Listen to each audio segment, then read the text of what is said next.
This channel does not promote any violent, harmful, or illegal activities. All content provided by this channel is meant for an educational purpose only. Top quality और consistent performance के लिए सिर्फ silver pump नाम याद रखना।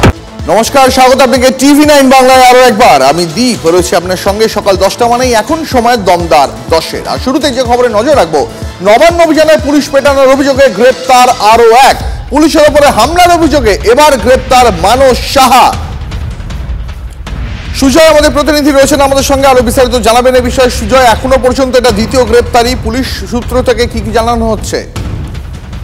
গতকাল অর্জুন সিং ঘনিষ্ঠ এক নেতাকে গ্রেফতারের পর আজকে আরো একজনকে গ্রেফতার করেছে পুলিশ। নিউ মার্কেট থানার পুলিশ, ধৃতের নাম মানস চন্দ্র সাহা। এবং সেদিনের ঘটনায় সিসিটিভি ফুটেজ এবং অন্যান্য ভিডিও ফুটেজে এই মানস চন্দ্র সাহাকে পুলিশকে মারধর করতে দেখা গিয়েছিল। সেই অভিযোগেই তাকে গ্রেফতার। এবং ইতিমধ্যে আদালতে পুলিশ জানিয়েছে যে এটি একটি পূর্ব পরিকল্পনা ঘটনা। তার কারণ ডোরিনা ক্রসিং এলাকায় ভাবে ভাঙা ইটের টুকরো পাওয়া সম্ভব নয়, সুতরাং বাইরে থেকে তারা নিয়েছিল এবং উদ্দেশ্য ছিল মেরে ফেলার। এই অভিযোগে তাদের গ্রেফতার। এবং যে মামলায় গ্রেফতার হয়েছে তার মধ্যে কিন্তু পুলিশকে খুনের চেষ্টা, পুলিশের কাজে বাধা দানের মামলাও ধারাও যুক্ত করা হয়েছে। ফলে মানস চন্দ্র সাহা ছাড়া আরো অনেকে রয়েছে যাদেরকে ইতিমধ্যে পুলিশ চিহ্নিত করতে পেরেছে, তেমনটাই লালবাজারের দাবি। ফলে গ্রেফতারের তালিকা আরো দীর্ঘ হবে বলেই জানা যাচ্ছে পুলিশ সূত্রে। ধন্যবাদ।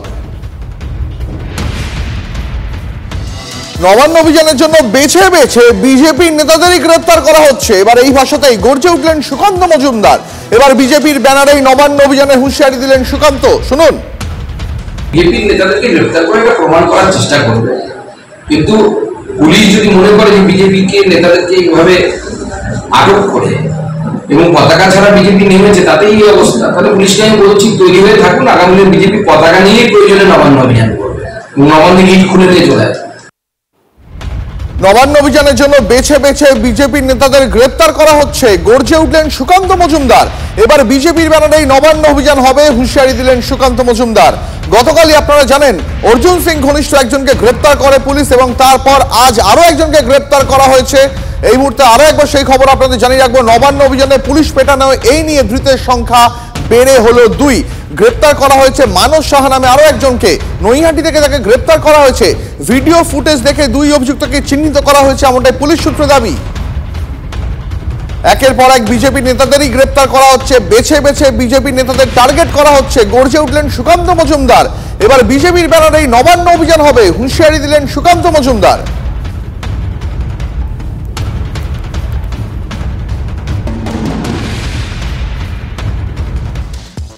মারের বদলা মারের দেওয়ায় মিঠুন চক্রবর্তীর। মার খেয়ে বাড়ি ফিরবেন না, ওরা যেভাবে ব্যবহার করবে ঠিক সেভাবেই ব্যবহার করব। এতদিন ধরে আমরা মার খেয়েছি, এবার দেবার পালা। বিজেপি কর্মীদের ভোকাল টনিক মিঠুন চক্রবর্তীর। মার খেয়ে বাড়ি আসবেন না, মার খেয়ে বাড়ি আসবেন না। ওরা যেভাবে আপনার সাথে ব্যবহার করবে ঠিক সেইভাবে আমরাও তাদের সাথে সেই ব্যবহার করব।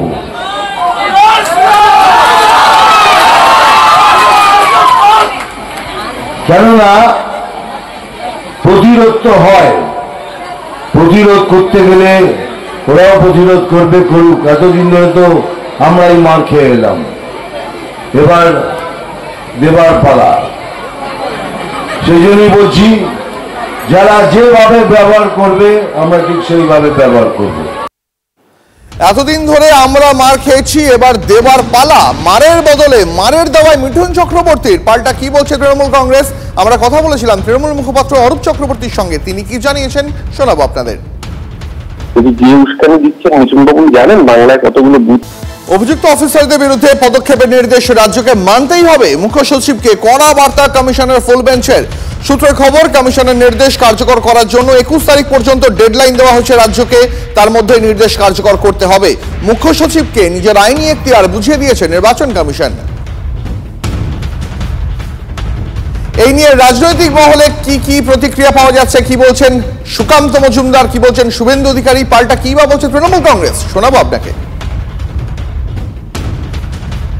অন্যান্য অফিসাররা যারা এই ভোটার সংশোধনীতে অর্থাৎ SIR স্পেশাল ইন্টেন্সিভ রিভিশন, সেই ইন্টেন্সিভ রিভিশনে যারা যুক্ত আছেন, এটা তাদের জন্য একটা শিক্ষা যে নির্বাচন কমিশনের কাজ করতে গেলে মুখ্যমন্ত্রীর প্রশাসনে থাকা অবস্থায় যেভাবে কাজ করতে আপনারা অভ্যস্ত সেইভাবে কাজ করলে হবে না। আইন যেরকম সেইভাবে কাজ করতে হবে, সংবিধান যা বলছে সেই অনুসারে কাজ করতে হবে। মুখ্য সচিবকে আগে ঠিক করতে হবে মমতার কথায় চলবে না সংবিধান অনুযায়ী চলবে। মমতার কথায় চললে চাকরি যাবে, জেলেও যেতে পারে, আর সংবিধান অনুযায়ী চললে ইলেকশন কমিশনের কথাতে চলবে। এই বিষয়টা আমরা এই মুহূর্তে কিছু বলবো না, তার কারণ নির্বাচন কমিশন আমরা চাই নিরপেক্ষ থাকুক, কিন্তু তারা বিজেপির প্রভাবে বিজেপিকে সুবিধা পাইয়ে দেওয়ার জন্য কাজ করছে। সেই কারণে আমাদের মাননীয় মুখ্যমন্ত্রী তিনি পরিষ্কারভাবে অবস্থান জানিয়ে দিয়েছেন এবং মাননীয় মুখ্য সচিব তিনি দিল্লি গেছেন। এর বেশি আজ আমরা এই বিষয়ে কোনো কথা বলছি না। এবার খোদ অভিষেকের কেন্দ্রে অস্বাভাবিক ভোটার বৃদ্ধির অভিযোগ। সরাসরি অভিষেকের নিশানা কেন্দ্রীয় মন্ত্রী অনুরাগ ঠাকুরের। ডায়মন্ড হারবারের নির্দিষ্ট বুথে গত 4 বছরে 15% ভোটার বৃদ্ধি পেয়েছে। বিএলএদের সাহায্যে ভুয়ো ভোটারের নাম নথিভুক্ত করা হচ্ছে। ভুয়ো ভোটারের সাহায্যে কি জিতছেন অভিষেক? প্রশ্ন অনুরাগ ঠাকুরের। मास वोटर एडिशन की बात करूं, 301/1724 में से 301 बूथ में डायमंड हार्बर में 15% वृद्धि हुई है पिछले 4 सालों में, और सारे टीएमसी ने जीते हैं। वे बल्क एडिशन है भाई। फाल्टा में 17, डायमंड हार्बर में 35, विष्णुपुर में 92, महेशताला में 89, बाजबाज में 32। अभिषेक बनर्जी जी कहाँ हो आप? देखिए क्या हो रहा डायमंड हार्बर में, चेक करिए। वहां पे सरकार भी आपकी है, बीएलओ भी आपके हैं, बीएलए भी आपके हैं। तो क्या आप चुनाव इसीलिए जीत रहे हो? ये जो फर्जी वोट एडिशन क्या आपके अनुसार हो रही है? क्या अभिषेक जी ये घुसपैठी वोट बैंक के बारे में जवाब देंगे? क्या वो अपना इस्तीफा देंगे, डायमंड हार्बर से इस्तीफा देंगे? मेरा सवाल केवल उनसे इतना ही है।